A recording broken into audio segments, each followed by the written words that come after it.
Dinala na ang tao, boss. Ito ang bida na siksyak swan-swan na laging sinasaktan. Ang payat ng mukha mo may mga sugat pa. Paano ko sasaktan to? Host, kailangan mong sundin ang istorya at saktan ang bida. Saktan mo ng malala. Talaga bang kailangan kong maging bigo? Kung di mo gagawin, pasabugin ko ang sarili ko sa loob ng katawan mo. Sabay-sabay tayong mamatay. AI ng inang sistema. Ikaw na lang ang mamatay, bakit ako isasama mo? Sige na, mas mahalaga ang buhay kaysa moralidad. Ego na lang ako. Unahin muna ang buhay. Hubarin mo ang jacket niya. Tingnan natin ang katawan niya. Ikaw na.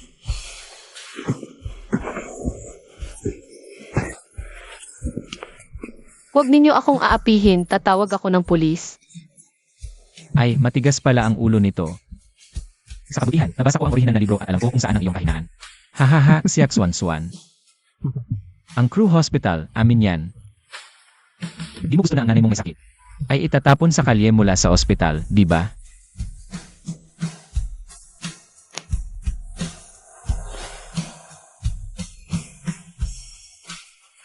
Ng ina, talagang hayop ang tatay niya. Kapag natalo sa sugal, sinasaktan niya ang mag-ina, ang lalapa. Ngayon, lalo ang lumala ang pagpapahirap sa kanya. Ginamit pa ang oxygen tube ng nanay niya para humingi ng pera, hayop talaga. Ngayon, itong hayop na sistema, pinakasaktan ko pa siya. Ng ina. Di ko talaga kayang saktan siya ngayon. Umupo ka sa hita ko. Ang galing, host. May dating ka na ng jigo. Ano nang magandang sinabi yan?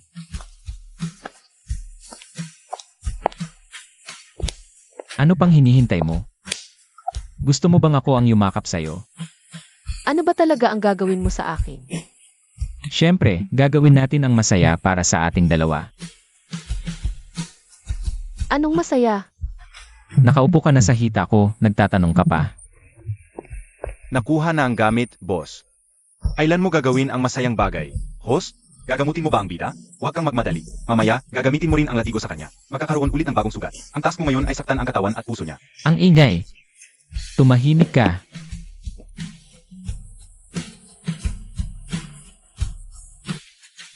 Ang payat. Pangit ang katawan, sumasakit ang hita ko. Puro sugat pa. Ang pangit. Isuot mo na ang damit mo. Gusto mo bang ako mismo ang magsuot sa'yo?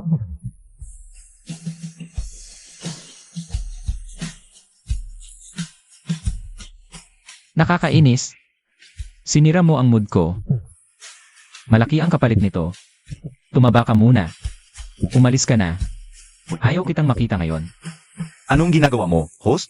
Paano mo siya pinaalis ng ganun kadali? Nahirapan ko na siya. Paano mo siya hinarap? Mahal kong tongtong. Hindi mo alam, kanina una kong ininsulto ang pagkatao niya. Tapos binaanan ko siya at patuloy na pipilitin ko siya sa hinaharap. Hanggang sa magduda na siya sa sarili niya. Luma na ang pisikal at emosyonal na paghihirap, ngayon uso ang verbal abuse. Totoo ba yan? Huwag mo akong lokohin, hindi ako gaanong nag-aral. Bakit hindi ka pa umalis? Gusto mo bang tumira dito sa bahay ko? Medyo mahuhuli ang pagbabayad ko sa gamot ng nanay ko. Pwede bang umalis ka na bago ako magalit? Bumalik ka na sa nanay mo. Wala akong oras para sa kanya ngayon. Umalis ka. Huwag kang makita sa harap ko. Ang hirap maging masamang tao. Dating mabuting binata ako sa Blue Star. Ngayon naging kontrabida na may sistema para manakit ng babae. Ni hindi ko pa nahawakan ang kamay ng babae, agad-agad pinapahirapan ko ang bida. Hindi ko kaya. Bakit ako pa ang napili ng sistemang ito?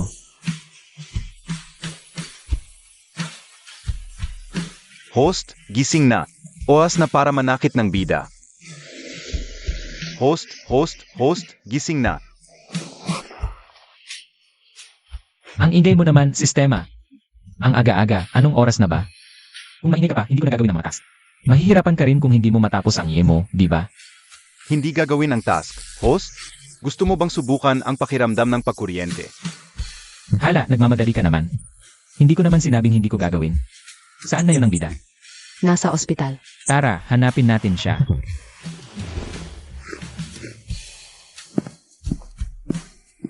Sa orihinal na kwento, may cancer ang nanay niya at gumastos na ng daan-daang libo. Para sa isang babaeng estudyante pa lang. Sobrang laking halaga yan. 3 trabaho ang pinasok niya, pero kulang pa rin. Hindi lang siya sinusuportahan ng tatay niya, ninanakawan pa siya ng pinaghirapan niya. Kawawa naman siya. MSTIA, halos 1 linggo ng overdue ang bayad sa gamot ng nanay mo. Kung hindi ka magbabayad, kailangan na siyang paalisin ng ospital. Pwede bang bigyan mo pa ako ng ilang araw? Sisiguraduhin kung makakabayad ako, pakiusap. Regulasyon ng ospital yan. Wala akong magagawa. Host, ninakaw ng tatay niya ang perang kinita ng bida kahapon. Binugbog pa siya ng tatay niya. Host, dumating na ang pagkakataon mo. Wala na siyang mapupuntahan. Kahit anong gawin mo sa kanya, hindi siya makakalaban. Kung hindi ngayon, kailan pa? Sex na. Anong sige? Puro manakit lang alam mo, wala kang awa. Yung master, bakit ka nandito? Huwag kang magpaligoy-ligoy. Ayusin mo to.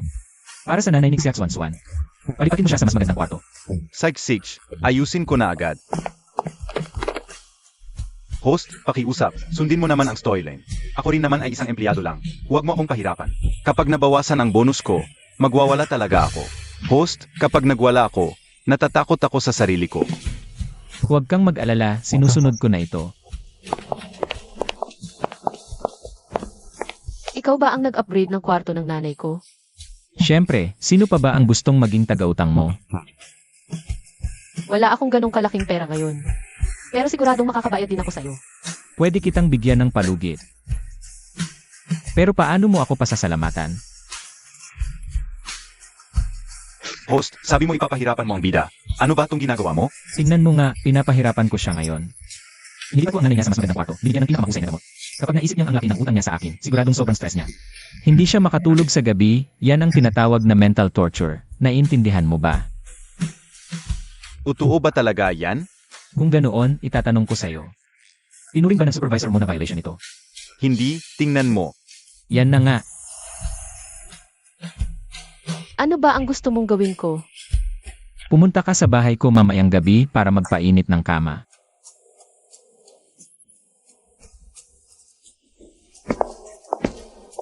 CJ, Host, binabati kita. Mas lalo ka nang naging gago. Mula ngayon, itira mo siya sa bahay at saktan mo ng husto. Mas mabuti kung saktan mo siya ng sobra-sobra. Tuluyang mawala ang liwanag sa mga mata niya. Susuko. Pero ngayon, puntahan natin ang bahay ni Xiaxuanswan. Kailangan nating kilalanin ang kalaban.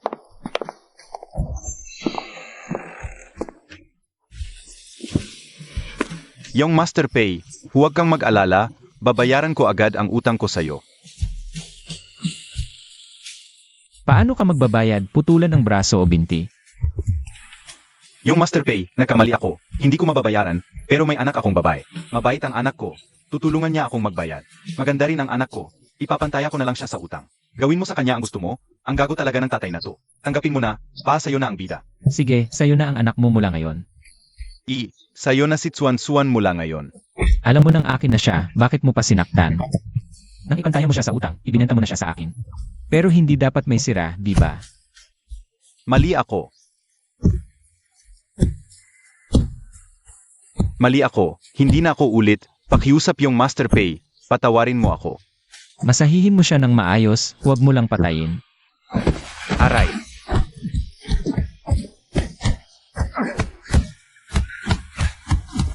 Host, ano ba yung ginagawa mo? Ano ba alam mo, yan ang tawag na killing a chicken to scare the monkey.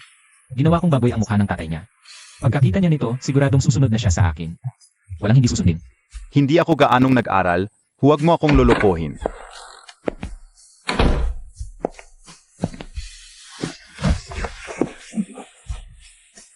Anak, pakiusap tulungan mo ang tatay. Magsalita ka na mabuti kay G-Pay. Papatawarin niya ako. Patawarin ka. Pwede rin naman. G-Pay, ikaw ay mabait at mapagpatawad. Sabihin mo kung ano ang gusto mo, gagawin ko lahat, basta patawarin mo lang ako. Kahit saan, gagawin ko. Hindi mo kailangang pumunta saan man. Isang kondisyon lang. Pirmahan mo itong kasunduan ng pagputol ng relasyon ng ama at anak. Mula ngayon, wala nang koneksyon sa pagitan mo at ni Xiaxuanswan bilang ama at anak. Hindi na magkikita. Pipirmahan ko na ngayon. Basta mapatawad lang ako ni G-Pay. Kahit putulin ang relasyon. Pumapayag ako.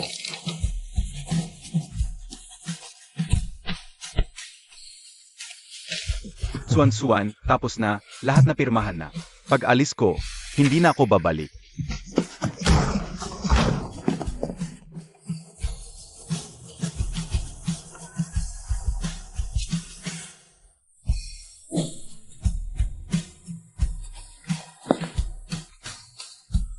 Anong ginagawa mo sa bahay namin?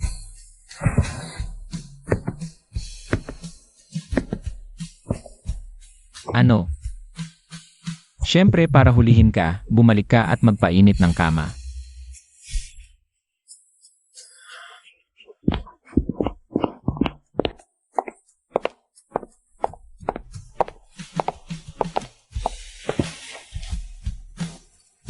Mag-ayos ng isang silid-tulugan para sa kanya. Opo. Host, kailangan mong saktan ang bida ngayong gabi. Kailangan nating sundin ang plot. Huwag kang mag-alala, ako na ang bahala. Ginoo, naayos na ang kwarto ni Genji. Tiya. Halika, tingnan natin kung gusto mo ang kwarto.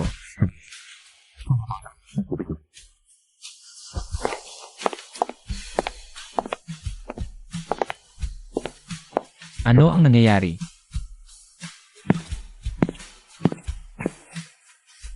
Ay. Puta, ang sistemang ito ay talagang magaling. Kumusta host? Sapat ba ang inihanda ko para sa iyo? Huwag kang mag-alala host, kapag nagsimula ka na mag-grind, ako mismo ang magsasara ng recording ha. Mabuti ka pa, salamat ha. Puta, seryoso ba siya? Maligo ka muna.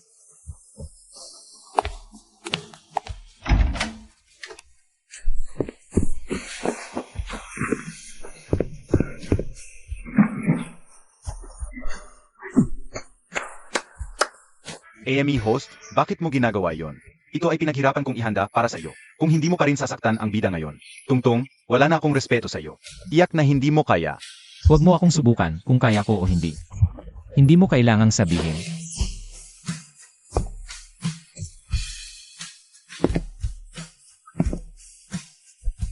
Halika, matulog na.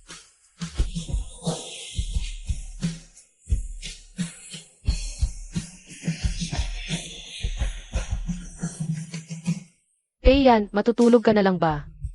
Ano pa ba? Ngayon, gusto mo pa bang magpanggap sa akin? Gusto mo pero hindi ka pa karapat-dapat. Gawin mo lang ang trabaho mo. Host, pakinggan mo ang sinasabi mo. Inaapi ko siya.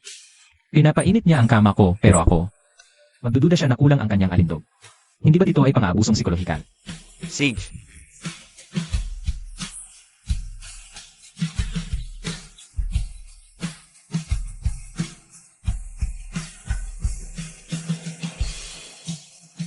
Gising na.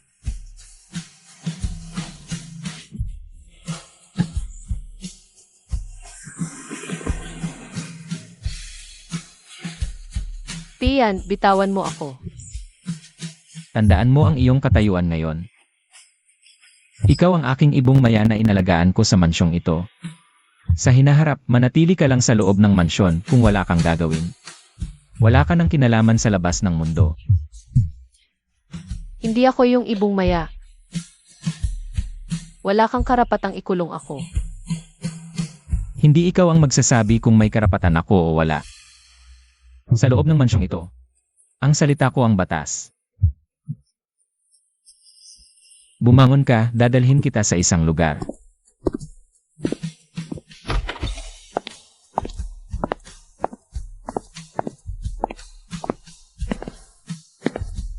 Siya ang ipagkakatiwala ko sa'yo. Sanayin mo siya ng gusto. Sage po, Ginu. 3 minutong pahinga. Susunod, praktikal na pagsasanay sa labanan sa lupa. Isang coach ang magtuturo sa bawat isa. Sino mang magpabaya, tanggal agad. Tiyan! Ano ba talaga ang gusto mo? Araw-araw pinipilit akong magsanay ng sanda, boxing at labanan. Sinong may-ari ng ibong maya? Ang nagpapasanay ng mga ito.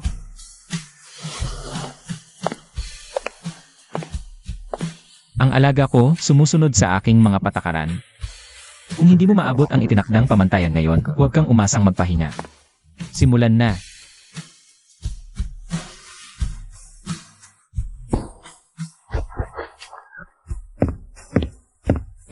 Bar ng pagpapahirap sa katawan, 100% mataas na intensidad ng pagsasanay sa pisikal. Kumpleto ang mga elemento, sistema. Siguradong wala nang mali ngayon, di ba? Host, 2 buwan na kitang tinitiis. Marami akong reklamo sa iyo. Ano na naman ang kalokohan mo? Araw-araw akong nagpapahirap sa puso. Ang pagiging bilanggo ng ibong maya ay mahigpit na nakalakip. Araw-araw ang pagpapahirap sa katawan. Sa pilitang pagpapakain at mataas na intensidad ng pagsasanay sa labanan, sabay na isinasagawa. Alin ang hindi sumunod sa pamantayan ng kwentong pagpapahirap? Tumutugma ba yon sa kwento? Lumalabag ka sa mga patakaran at naglalaro sa peligro. Sa mga kwento kapapahirap, ang mga boss na may alagang gumaya, pinag-aal ang bida ng pag-ayos ng bulaklak, pagtutug ng piano at pagsasayaw, para magustuhan sila ng bida. Ikaw naman, diretsong pinapasanay mo siya sa labanan hanggang sa mamatay. Pagkatapos ng 2 buwan, kayang-kaya na niyang gibayin ang mansyong ito nang walang gamit. Maliit ang pangunawa mo. Pag-isipan mong mabuti. Ngayon, hindi lang ang pangunahing tungkulin na painitin ang aking tama ang kanyang gagawin, kundi sa hinaharap. Plano ko rin gawin siyang aking personal na bodyguard. At gagawin niya yun ng sabay. Ang mahalaga, hindi ko siya babayaran ng kahit isang using. Isipin mo ang sitwasyon ng isang manggagawa, walang pahinga buong taon, zero break. Naging kasintahan at bodyguard, lahat ng mabigat at maruming trabaho ginawa. Pero walang kahit piso na natanggap, di ba nakakalungkot? Ang lungkot talaga, ito ang pinakamalungkot na manggagawa ngayon. Kahit ang mga masasamang kapitalista, wala sa iyo ang pagkakupal. Huwag, host, ako. Parang niloloko mo ako. Pero wala akong ebidensya. Yele, paano kita lolokohin? Ginagawa ko lang to para iangat ang suffering value sa pinakamataas. Isipin mo, ano pa ba ang mas masakit kaysa sa maging bihag at maging libreng trabahador? Nagtatrabaho ng walang kahit piso na sahod, wala nang mas masakit pa. Sakto iyan sa core logic ng suffering novel. Nagdadahilan ka pa, host. Aw-aw ka sa gilid ng paglabag, sinusubukan mo. Ilang beses na akong binabalaan ng itaas. Dahil sa pagbabago mo ng storyline, hindi sumusunod sa takbo ng suffering novel ako. Nawala na ang performance bonus ko ngayong buwan. Kung ganito pa, bawiin na ako ng headquarters. Ah, binabalaan ka na pala. Ang lungkot naman yan. Host, seryosohin mo naman, mababaliw na ako sa'yo. Ah, itong lalaking to. Bahala na, seryoso na ako, kailangan mong sumunod sa takbo ng suffering novel core storyline. Ngayong gabi, gawin natin ang classic forced love scene. Huwag mo nang gawin yung mga kung ano-anong martial arts training ha. Paano kung ayaw ko? Kung magbago ka pa ng storyline, ia-activate ko ang self-destruct program, ako'y mawawala. Ikaw naman ay lilibing na, sabay tayong mamatay. Walang makikinabang. Sige, payag na ako, okay na ba? Kinabukasan sa aking bahay. May dumating na mga mayamang henerasyon na tulad kong matigas ang ulo. Dumating din ang male lead na si Gushio, ayon sa storyline. Magkakagusto agad ang female at male lead pag nagkita. Pagkatapos ng ilang inuman, magbabago ang kapalaran ng female lead. Pinagbabawalan akong maging pabaya ng system. Nagsimulang magsalita ng walang ingat ang lahat. Bakit hindi ka na lumalabas, Pei Xiao? Naharang ng kabit, may nabalita ang may itinatagong magandang babae. Itago mo ng maayos, ipakita mo naman sa amin. Abala, pinipilit ang storyline ano? Host, alalahanin ang villain persona, huwag masira. Isa lang yan sa mga nilalaro, ano nang pinagdadamot mo? Tawagin mo si Tsiatsuan Suan dito, para mailigtas na mal lead, matatapos na ang mission sa gabi. Tawagin mo si Xiaxuang Suan dito. Sabihin mo magmadali, huwag niya akong hintayin. Kundi ay gugulpiin ko siya mamayang gabi. Oh?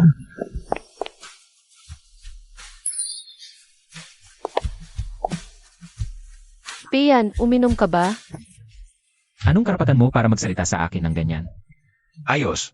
Sa harap ng bida, pinahiya ang bida babae. Mamayang gabi, iligtas niya ang dalaga. Inumin mo to ng isang lagok, sumayaw ka para mas masaya. Allergy siya sa alak, di talaga inom. Kapag tumanggi siya, si Shoshio ang magiging bayani. Tapos, bahala na ang basurang istorya.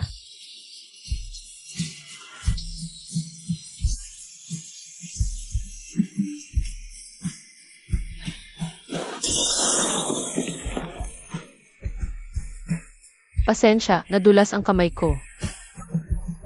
Anong ginagawa mo? Ano to? Nahalikan ako. System, nasaan ka?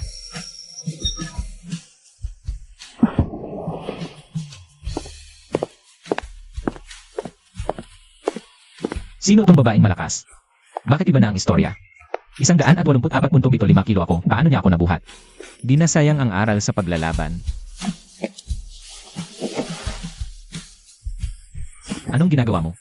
Lasing ka kanina, nagsalita ka ng wala sa sarili. Di ako lasing. Itatanong ko, bakit mo ako hinalikan? Sabi mo, alaga mo ako. Anong problema kung hinalikan kita? Wala naman, pero ibang-iba na ang istorya. Nasa baba pa ang bida sa libro, ikaw ang para sa kanya. Ano sa tingin mo kay Gishio? Sino? Para sa iyo yon, bida. Wala akong maalala. Yung nakaasul na suit sa kabilang table. Di ko napansin, wala akong interes. Di ko kasalanan kung di sinusunod ng bida babae ang istorya.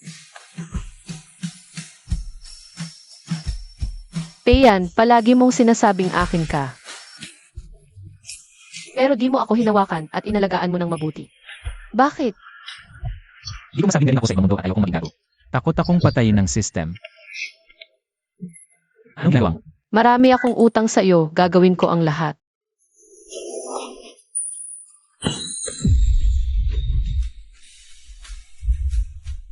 Bakit di mo pa ipinadala ang bida babae?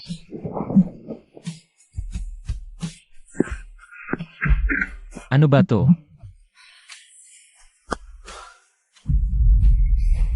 Tao siya, di bagay. Ganito ba ang itsura? Mabuti pa sa bida babae. Maniniwala pa ako sa'yo. Bakit nagbago ang bida at bida babae? Nasira ang karakter nila. Tumigil ka. Nang halikan ka ng bida babae. Nagbigay ng babala ang main system. Kinaltasan ng kumpanya ng 6 na buwan. Kinaltasan ng sahod at bonus. Bukas. Kailangang bumalik ang istorya. Kundi mamamatay ako. Tungtong, magagalitin ako. Bago mamatay, may isasama ako. Paano nga ba ibalik ang istorya? Kung di susundin, sasaktan talaga ako ng system. Pero sa 2 buwan, kahit anong gawin ko, di niya ako pinarusahan.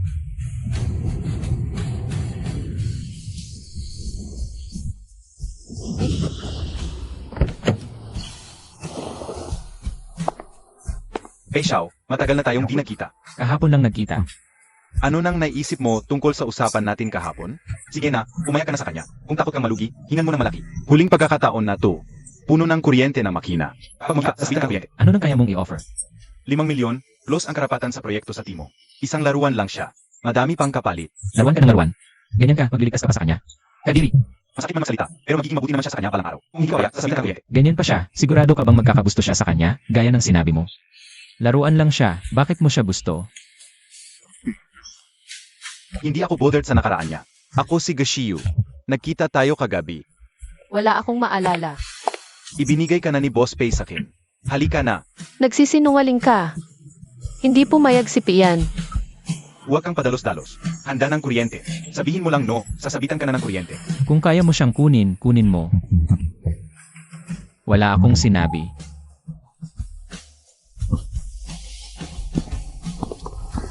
Sakin na siya mula ngayon. Huwag mo na siyang kontakin. Sistema, patayin mo na ako ng kuryente ngayon din. Ayoko na maging gago. Kung hindi ko siya mapoprotektahan, wala akong kwentang lalaki. Mas mabuti pang mamatay sa kuryente. Basta huwag lang siyang makakita ng nakakahiyang itsura ko kapag sinabitan ako. Huwag mo akong patayin. Kukunin ko siya pabalik. Sistema, nasaan ka na? Namatay ako at muling nabuhay. Nag-upgrade na ang sistema sa headquarters. Ang sistema ng pinaparusahan ngayon. Hindi nang paprotekta sa iyo ang focus. Pangungumbinsa na lang. Bakit ngayon mo lang sinabi? Kung totoo pala, sino pang gagawa ng misyon? Ikaw ang unang tumanggi. Nako, baka talagang makuha na si Swan. Kung gusto niya, hindi ko siya pipilitin. Pero hindi niya gusto. Walang sinumang makakakuha sa kanya.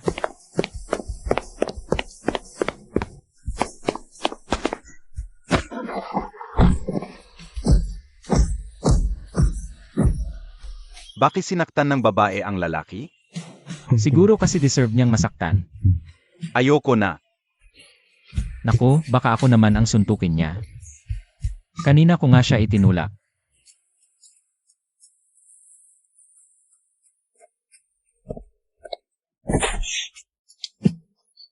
Subukan mo ulit akong ibigay sa iba. Hindi na. Hindi na talaga. Pasensya na. Sa totoo lang, natakot din ako kanina. Natakot akong talagang iiwan mo na ako. Kanina mo siyang sinuntok sa sahig, parang hindi ka natatakot ah. Pero syempre, naniniwala ako.